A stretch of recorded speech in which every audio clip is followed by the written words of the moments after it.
जिवंत देव, जो पवित्र प्रभू येशू ख्रिस्त याच्या नावाला धन्यवाद देऊ. प्रियांनो, सकाळच्या प्रार्थनेमध्ये आपल्या सर्वांचं स्वागत आहे. प्रियांनो, ज्या लोकांनी चॅनल सबस्क्राईब केला, शेअर केलं, लाईक केलं, त्या प्रत्येक व्यक्तीला देवबाप आशीर्वादित करो. या शेवटच्या दिवसामध्ये आपण राहत असताना परमेश्वराने तुम्हाला आणि मला या भूमीवरती जिवंत ठेवलेलं आहे आणि त्याची सेवा करण्यासाठी देवाने ही आम्हाला संधी दिलेली आहे. त्याबद्दल आपण त्या जिवंत देव, जो पवित्र प्रभू येशू ख्रिस्त, याचे आपण आभार मानूया.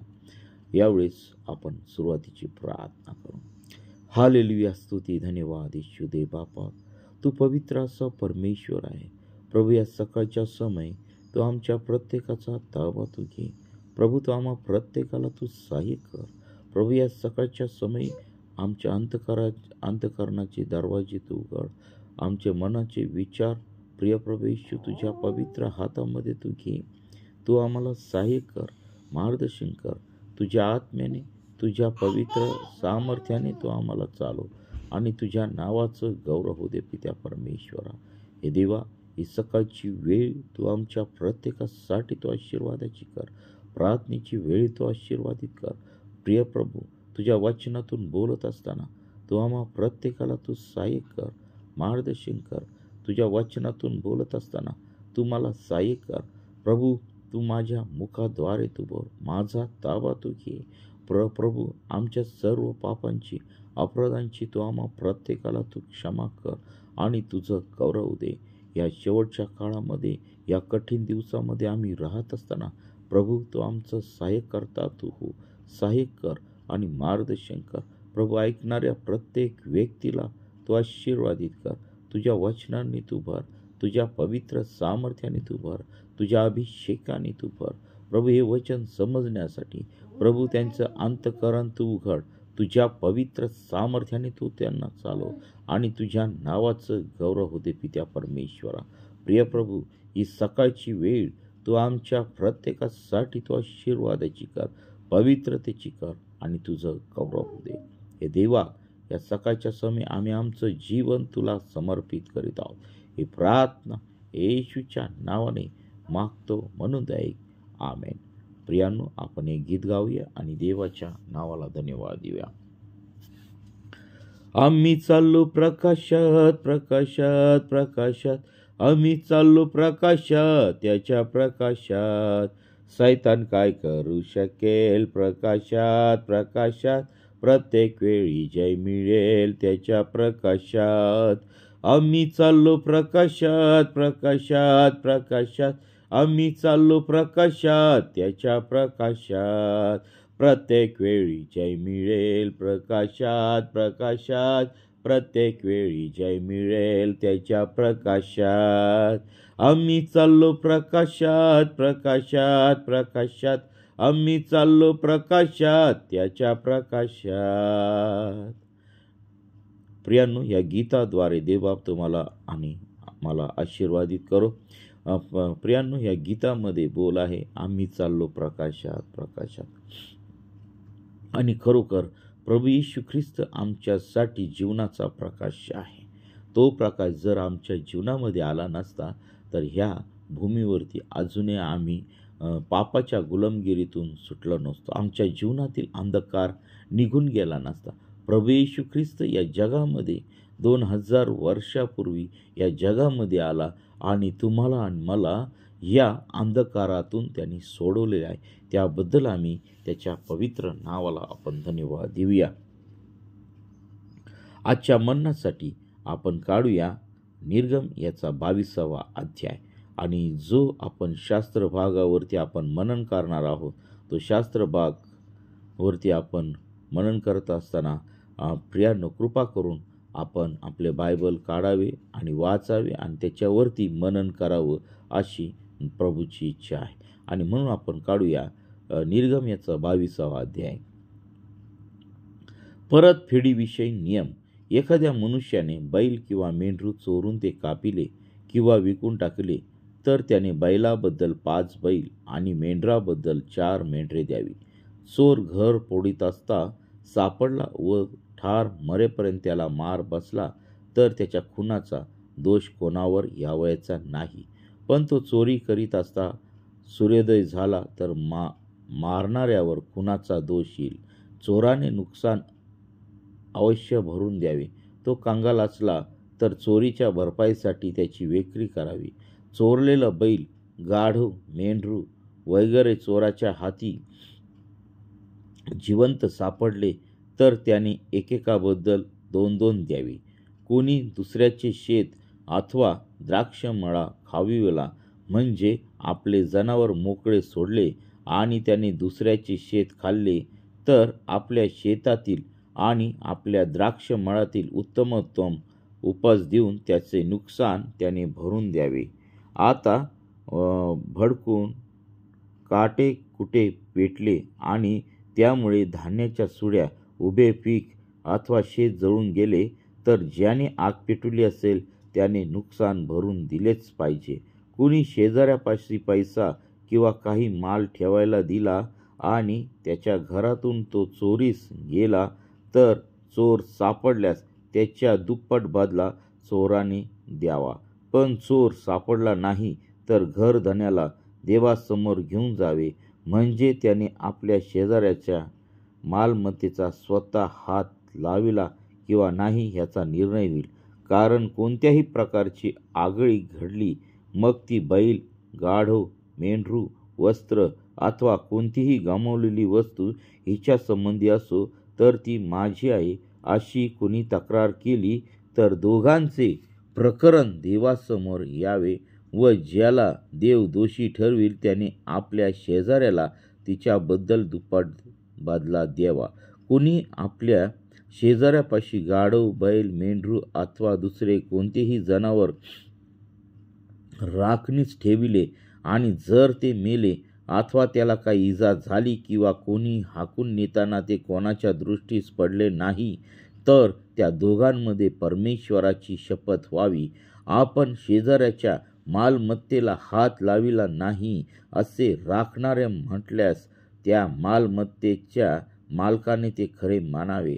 मग त्याला भरपाई करून द्यावी लागणार नाही. त्याच्यापासून ते खरोखरी चोरीस गेले असले तर त्याने मालकाची भरपाई करावी. ते जनावर जर कोणी खरोखर फाडून टाकले असले तर त्याने त्या पुराव्यादाखल आणावे, म्हणजे त्याला भरपाई करून द्यावी लागणार नाही. कोणी आपल्या शेजाऱ्यापासून कोणतेही जनावर मागून घेतले आणि त्याचा धनी बरोबर नसताना त्याला दुखापत झाली अथवा ते मरून गेले तर त्याने त्या धन्याला त्याची भरपाई अवश्य करून दिली पाहिजे. पण त्याचा धनी बरोबर असला तर त्याची धनी भरपाई करावी लागणार नाही. ते भाड्याने घेतले असले तर त्याचे नुकसान भाड्यातच आलेले असते. वाचलेले वचन देवा आशीर्वादित करो. प्रियांनो, आता ह्या ठिकाणी परतफेडीविषयी नियम परमेश्वराने इस्रायलाला लावून दिलेला आहे. परमेश्वराने बारीक सारीक गोष्टी ह्या ठिकाणी इस्रायल लोकांच्या बद्दल देवाने ह्या ठिकाणी सांगितलेलं आहे. आता ह्या ठिकाणी बघा, चोरीच्या बाबतीत सांगितलेलं आहे. परत दुसऱ्याच्या शेताला आग म्हणजे कोणी पेटवला किंवा त्याचं नुकसान केलं तर बघा ते देखील भरून दिलं पाहिजे.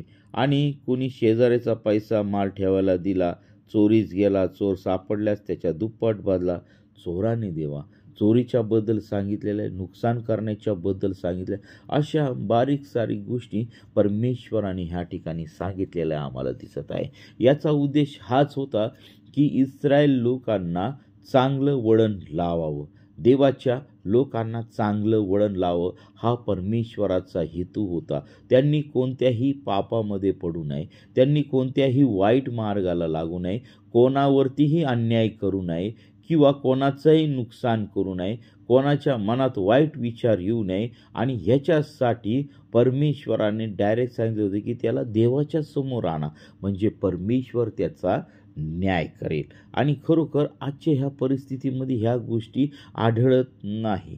का आढळत नाही? कारण आजच्या ह्या परिस्थितीमध्ये एवढं मनुष्याला स्वातंत्र्य आहे, देवाने दिलेलं स्वातंत्र्य आहे, की मनुष्य हा देवाला पूर्णपणे विसरलेला आहे. परमेश्वराचा विसर त्या ठिकाणी त्याला पडलेला आहे. आणि त्यामुळं काय झालेलं आहे, की त्या परमेश्वराचं भय त्याच्या जीवनामध्ये राहिलेलं नाही आहे. देवाच्या आज्ञा तो विसरलेला आहे. आणि त्याचा परिणाम असा झालेला आहे की आजच्या परिस्थितीमध्ये तो अनैतिकतेकडे चाललेला आहे, भ्रष्टाचाराकडे चाललेला आहे, वाईट वासनांच्या पापामध्ये पडलेला आहे. त्याच्या जीवनामध्ये द्वेष आलेला आहे, त्याच्या जीवनामध्ये निंदा आलेला आहे, त्याच्या जीवनामध्ये पक्षभेद आलेला आहे, त्याच्या जीवनामध्ये फुटी आलेल्या आहेत. आणि याचा परिणाम असा झालेला आहे की तो देवापासून आजच्या ह्या परिस्थितीमध्ये दूर गेलेला आहे. आणि त्याचा परिणाम आज ह्या पृथ्वीवरती आणि मनुष्यावरती असा झालेला आहे की परमेश्वराचा क्रोध या भूमीवरती आलेला आहे. परमेश्वराचा शाप या भूमीवरती आलेला आहे. का? तर ह्या मनुष्याच्या पापामुळं, मनुष्याच्या अनैतिक कृत्यामुळं आलेला आहे. आणि म्हणून जेव्हा परमेश्वराने मोशेला जी जबाबदारी दिली होती की इस्रायलाला मिस्र देशातून बाहेर काढून आणून आणि सिनाई पर्वतावर जवळ आल्यानंतर देवाने त्यांना आज्ञा आणि विधी आणि नियम दिलेला आहे. आता ह्या ठिकाणी परतफेडीच्या बद्दल देवाने हा सुंदर असा नियम त्या ठिकाणी लोकांना नाव लावून दिलं आहे, ज्यामुळं कोणावरही अन्याय होऊ नये, कोणाचंही नुकसान होऊ नये आणि सर्व व्यवस्था नीट चालावी ही परमेश्वराची इच्छा होती. आणि ह्या ठिकाणी सर्व मार्गदर्शक करता परमेश्वर होता. देवबाप त्यांच्या संगती होता, परमेश्वर त्यांच्या संगती होता, परमेश्वर त्यांच्याशी बोलत असे आणि परमेश्वर त्यांना ह्या सर्व गोष्टी शिकवत होता. आजही त्या देवाने आमच्यावरती प्रेम केलेलं आहे आणि त्याचा प्रिय पुत्र प्रभू येशू ख्रिस्त आमच्यासाठी पाठवला आहे, अशासाठी की आम्ही त्याच्या प्रत्येक वचनावरती विश्वास ठेवून त्याने शिकवलेली प्रत्येक गोष्ट आमच्या जीवनामध्ये, आमच्या कुटुंबामध्ये, आचरणामध्ये आणून आम्ही स्वर्गाच्या राज्याकडे जावं, यासाठी प्रभू आमचा मार्ग तयार करायला आलेला आहे. आणि म्हणून त्या प्रभू येशू ख्रिस्तावरती विश्वास ठेवून आम्ही ह्या शेवटच्या काळामध्ये आम्ही चाललं पाहिजे. प्रियांनो, आपल्यातील गर्व आम्ही सोडून दिला पाहिजे. आपल्यातील लोकांना हँडल करण्याचा स्वभाव आम्ही सोडून दिला पाहिजे. आम्हाला असं वाटतं की लोक आमच्या सर्व नियंत्रणात पाहिजे. प्रियांनो, तसं नाही. आमच्या नाही तर देवाच्या नियंत्रणात असलं पाहिजे, प्रभूच्या नियंत्रणामध्ये असलं पाहिजे. आम्ही कोणी नाही, आम्ही त्याची दास आहोत, आम्ही त्याची प्रजा आहोत, आम्ही त्याचे लोक आहोत. आणि म्हणून असं आमच्या मनामध्ये अशी भीती येते की आम्हाला दिलेले लोक दुसरे घेऊन जातील. नाही, जे तुम्हाला दिलेले लोक आहेत ते परमेश्वराने तुमच्यासाठी ठेवलेलं आहे, तुम्हाला त्याच्यावरती सेवा करण्यासाठी ठेवलेलं आहे. तर प्रियांनो, आज आम्ही आमच्या जीवनामध्ये असा विचार केला पाहिजे की प्रभू आमच्यासाठी क्रूसावरती गेलेला आहे. प्रभूने आमच्यासाठी आम्हाला आरोग्य मिळावं, आम्हाला शांती मिळावी. आणि म्हणून प्रभूने आमच्यासाठी त्या 39 फटके खाल्लेले आहे आणि त्याला बसलेल्या फटक्यांनी तुम्हाला आणि मला आरोग्य मिळालेले आहे. या सकाळच्या सुंदरशा वेळेमध्ये देवाने हे सुंदर असं वचन तुम्हाला आणि मला दिलेलं आहे. आणि प्रियांनो, आजही आमच्या भौतिक जीवनामध्ये आम्ही चालत असताना परमेश्वराने आम्हाला जे नियम दिलेले आहे त्याचं आम्ही आज्ञा पालन आम्ही केलं पाहिजे. आणि खरोखर देवाने ह्या सुंदरशा वचनामध्ये ज्या गोष्टी दिलेल्या आहेत त्या गोष्टी आज आम्ही पाळल्या पाहिजे प्रियांनो. आणि खरोखर ह्या वचनाचा आम्ही अभ्यास केला पाहिजे. हे वचन आमच्या जीवनामध्ये आम्ही लागूकरण केलं पाहिजे. आणि जेव्हा आम्ही देवाचं वचन आमच्या जीवनामध्ये लागू करतो त्यावेळेस परमेश्वर आम्हाला अधिक आणि अधिक आशीर्वादित करत आहे. पहा, सर्वात महत्त्वाची गोष्ट की परमेश्वर आम्हाला मार्गदर्शन करत आहे. परमेश्वर आमचा ताबा घेत आहे. परमेश्वर आमच्या कुटुंबाचा ताबा घेत आहे. परमेश्वर आमच्या जीवनाचा ताबा घेत आहे. परमेश्वर आमच्या देशाचा ताबा घेत आहे. परमेश्वर या सर्व राष्ट्रांचा ताबा घेत आहे. आणि खरोखर परमेश्वर हा जिवंत देव आहे, याचा अनुभव आम्हाला प्रत्येक वेळेस तो आम्हाला देत आहे. त्याचे प्रताप आम्हाला ह्या भूमीवरती दिसत आहे. त्याचे अद्भुत कृत्य आम्हाला ह्या पृथ्वीवरती दिसत आहे. त्याचे अद्भुत कृत्य आमच्या जीवनामध्ये दिसत आहे. जर परमेश्वराने आम्हाला आज जिवंत ठेवलं नसतं तर आज आम्हाला हा दिवस दिसला नसता. परंतु सगळ्यात जास्त परमेश्वराचं प्रेम तुमच्यावरती आहे. आणि म्हणून ह्या शेवटच्या दिवसामध्ये आम्ही देखील कोणावरती अन्याय करू नये. देवाच्या वचनाप्रमाणे आम्ही चालण्याचा प्रयत्न केला पाहिजे. प्रियानो, या सकाळच्या समय परमेश्वर देव तुमच्याशी बोलू इच्छित आहे. देवबाप तुमच्यावरती अतिशय प्रेम करत आहे. अनेक लोक संकटामध्ये आहेत, अनेक लोक त्रासामध्ये आहेत, अनेक लोक आजारामध्ये आहेत, अनेक लोक कर्जबाजारी आहेत, अनेक लोक शापामध्ये पिडलेले आहेत, अनेक लोकांवरती वेगवेगळे व्याधी आहेत, समस्या आहेत, अडचणी आहेत, अशांती आहेत. कितीतरी लोक आत्महत्येचा विचार करत आहेत. कितीतरी लोकांच्या आत्महत्या झालेल्या आहेत, त्या या जगातून सोडून गेलेल्या आहेत. ह्या गोष्टी या लोकांच्या जीवनामध्ये का घडत आहेत? कारण त्यांच्या जीवनाचा ताबा परमेश्वराने घेतलेला नाही. आणि त्या लोकांनी परमेश्वराला कधी जाणलं नाही, परमेश्वराला कधी ओळखलं नाही. कदाचित ते चर्चमध्ये गेले असतील, कदाचित त्यांनी देवाचं वचन ऐकलं असेल, परंतु त्या वचनाचा स्वीकार त्यांनी त्यांच्या हृदयामध्ये, त्यांच्या मनामध्ये त्यांनी पश्चाताप केला नाही, वचनाचा स्वीकार केला नाही. आणि म्हणून आज ते जगामध्ये नाही आहेत. आज त्यांची परिस्थिती गंभीर आहे. आज प्रियांनो, आम्हाला देवाला जवळून ओळखण्याची गरज आहे. जोपर्यंत आम्ही परमेश्वराला जवळून ओळखत नाही तोपर्यंत देव आमच्या जीवनामध्ये कार्य करू शकणार नाही. प्रियांनो, तुम्ही असं म्हणाल की आम्ही प्रार्थना करतो, आम्ही वचन वाचतो, आम्ही उपवास करतो, परंतु देव आमच्या प्रार्थना ऐकत नाही. का ऐकत नाही? कारण आम्ही खऱ्या अंतःकरणापासून, अगदी मनापासून परमेश्वराजवळ येत नाही. आम्हाला जगातील गोष्टी आवडतात, आम्ही जगातील गोष्टींच्या पाठीमागं पळतो. त्या कारणाने परमेश्वर आमच्या जीवनामध्ये येत नाही. प्रियांनो, याकोबाच्या पत्रामध्ये सांगितलं की जे जगाच्या बरोबर मैत्री करतात ते देवाबरोबर वैर आहे. हे वचन स्पष्ट आहे. आणि म्हणून आम्हाला जगातील गोष्टींची मैत्री आम्हाला सोडावी लागणार आहे.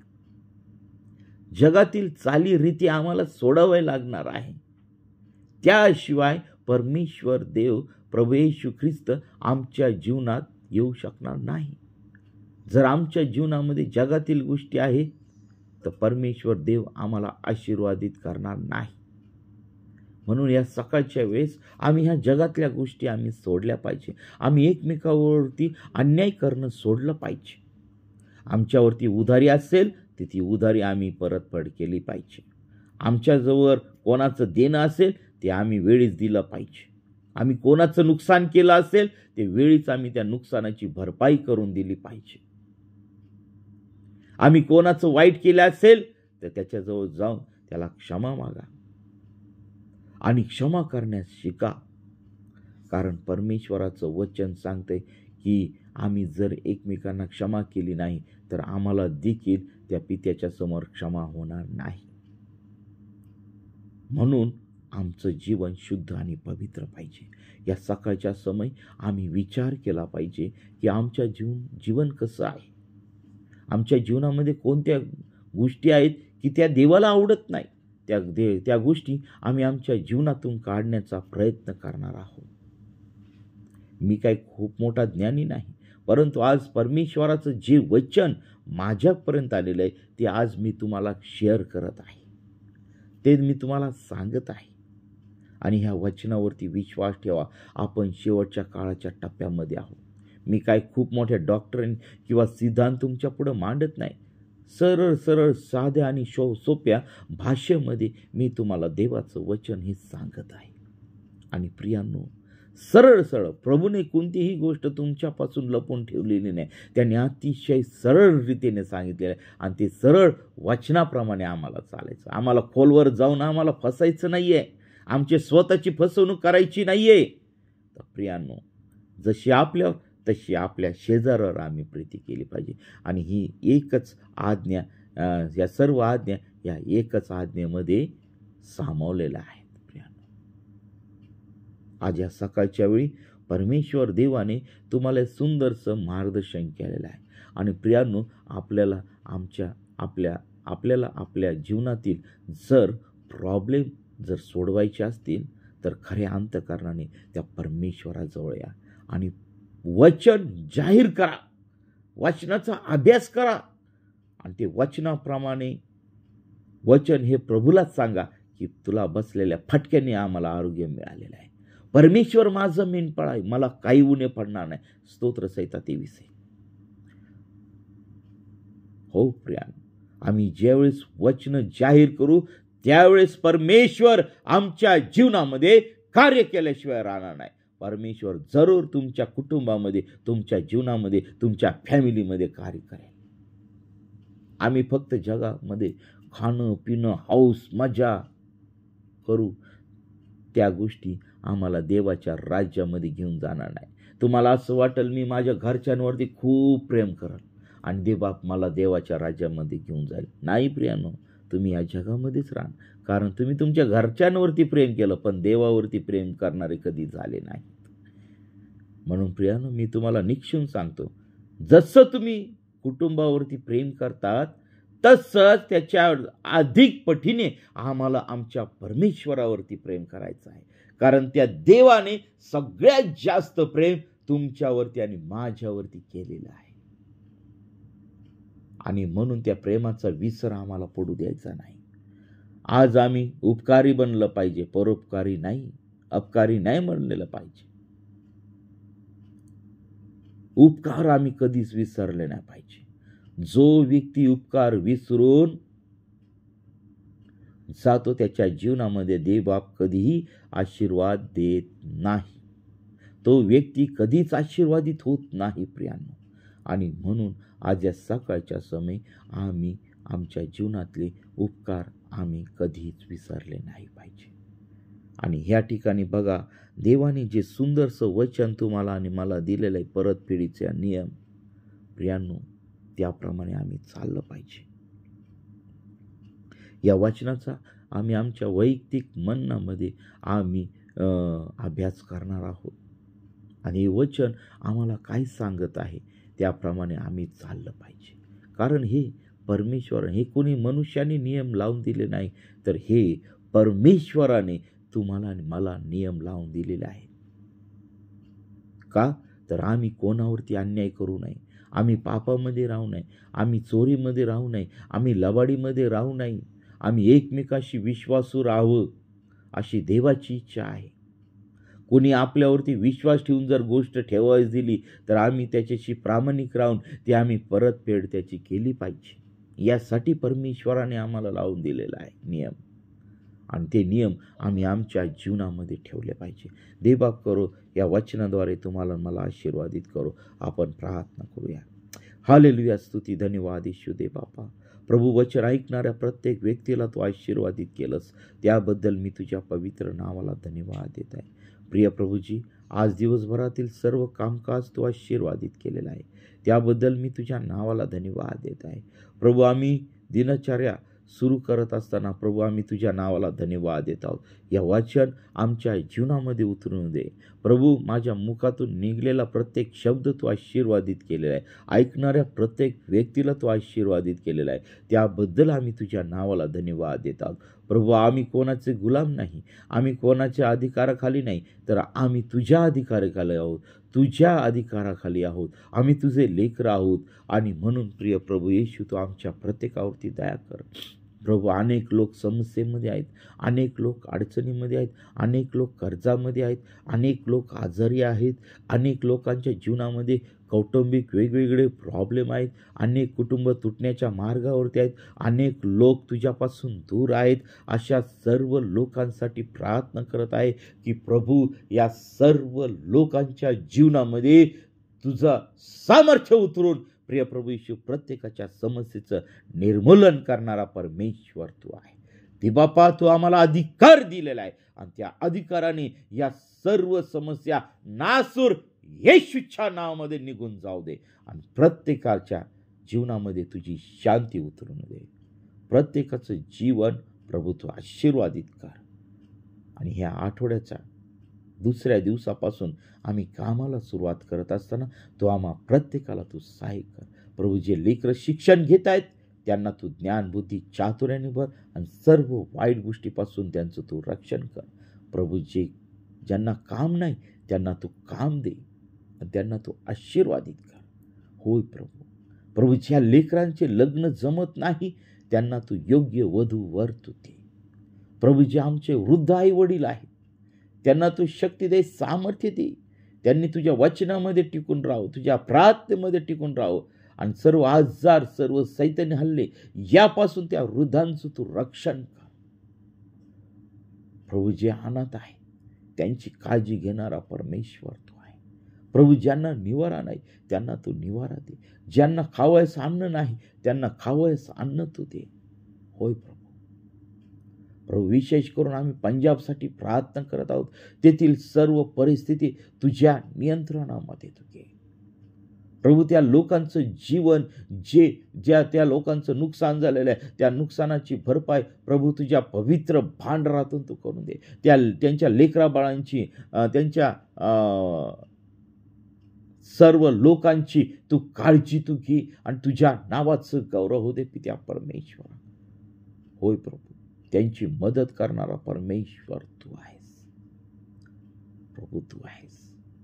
आणि प्रभू, आमच्या पापामुळे जर हे संकट येत आहेत तर प्रभू तू आमच्या सर्व पापांच्या अपराधांची तू आम्हाला क्षमा कर. आमचं जीवन शुद्ध कर, आमचं जीवन तू पवित्र कर आणि तू आमच्या प्रत्येकासंगती तू बोल. आमच्या प्रत्येकाला तू दर्शन घे, आमच्या प्रत्येकाची तू भेट घे आणि तुझ्या नावाचं करू दे. या सकाळच्या समयी तुझं पवित्र सामर्थ्य आमच्या प्रत्येकावरती उतरू दे. सर्व शाप, सर्व संकट, सर्व दुरात्मेने लावलेल्या पीडा, जादूटोणा या सर्व गोष्टी तुझ्या पवित्र सामर्थ्याने तू काढून टाक आणि तुझा अभिषेक आमच्यावरती उतरत आहे. त्याबद्दल आम्ही तुझ्या पवित्र नावाला धन्यवाद देत आहे. सर्व बंधनं नासूर येशूच्या नावामध्ये निघून जात आहे. सर्व आजार नासूर येशूच्या नावामध्ये निघून जात आहे. सर्व शाप नासूर येशूच्या नावामध्ये निघून जात आहे. आणि तू प्रत्येकाला तू स्पर्श कर, प्रत्येकाला तू अभिषेक तू कर आणि तुझ्या नावाचं गौरव दे. प्रत्येकाच्या जीवनामध्ये शांती उतरत आहे आणि प्रत्येकाने ही शांतीचा स्वीकार करा, त्याच्या आरोग्याचा स्वीकार करा, त्याच्या तारणाचा स्वीकार करा, त्याच्या प्रीतीचा स्वीकार करा. परमेश्वर देव आज सकाळी तुमच्या संगती बोलत आहे. होय प्रभू, प्रत्येकासंगती तू बोलत आहेस त्याबद्दल मी तुझ्या नावाला धन्यवाद. प्रभू, तू आमची प्रार्थना ऐकलीस, आमच्या प्रार्थनेचं उत्तर दिलंस त्याबद्दल मी तुझ्या पवित्र नावाला धन्यवाद देतो. ही प्रार्थना येशूच्या नावाने मागतो म्हणून तू ऐक. आमेन, आमेन, आमेन. प्रियांनो, आपल्याला जर प्रार्थनेची गरज आहे तर 9730301668 या क्रमांकावरती संपर्क करा. आम्ही आपल्यासाठी प्रार्थना करत आहोत. देवबाप आपल्या प्रत्येकाला आशीर्वादित करो. आमेन, आमेन, आमेन.